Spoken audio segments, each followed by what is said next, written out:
So Jesse Waters had someone on his show last night claiming to be a part of Antifa.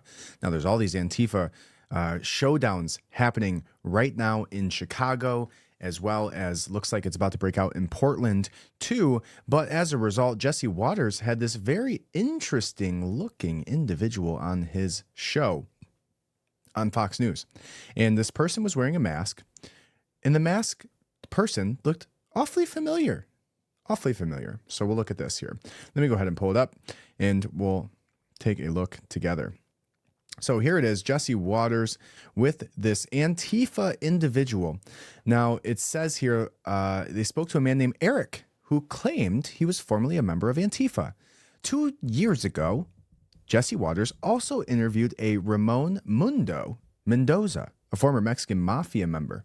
Wow. Some folks thought the men looked quite similar, it says. This is a side-by-side comparison. So here is the image of the first guy. And here is it's the same. It looks like the same guy. So Jesse Waters has, I'm not sure if he's in on it, or if he even knows, or maybe this man is a Mexican mafia member turned Antifa member. He also looks very, very white to be a part of a Mexican mafia. Be hilarious to go back and actually listen to this man speak and listen to his different accents.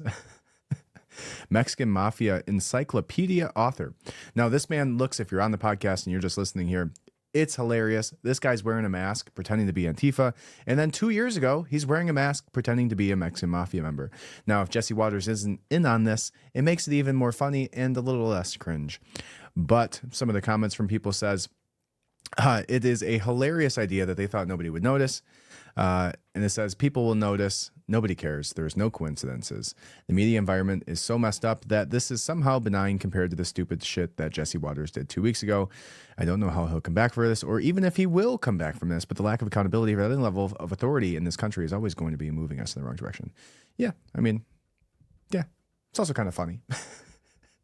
This Mexican mafia Antifa member. Now, it begs to wonder, how often is this type of thing happening in the media, right? Like, how dumb do they truly think we are? How often are they implanting in people into these types of discussions where they just think you'll never know who this person really is, you're never really going to care, but they're going to say exactly what we want them to say to make this story interesting. Now, something that's interesting about that is that when Candace Owens broke down, kind of going full circle into the Charlie Kirk story, one of the things that Candace Owens did is she tracked down each person that was in the media on there at the UVU campus on that day talking about Charlie Kirk's assassination to the media. So she tracked them down, tried to figure out who these people were, because most of the time that she was finding that these people weren't college students, and majority of them had some political ties, which is interesting when you're on a college campus on like a Wednesday at 1:00. Kind of weird. You'd think that those types of people would have jobs and wouldn't be sitting there listening to Charlie Kirk speak at an event on a college campus. So interesting. Now we go back to how often are these people planted in the news? Something you should be asking yourself when you're watching and getting enraged by the things that these people are telling you is, maybe I shouldn't be taking this at face value. Maybe this person isn't a Mexican cartel member. Maybe they're not even Antifa. Maybe they're there to stir up the narrative.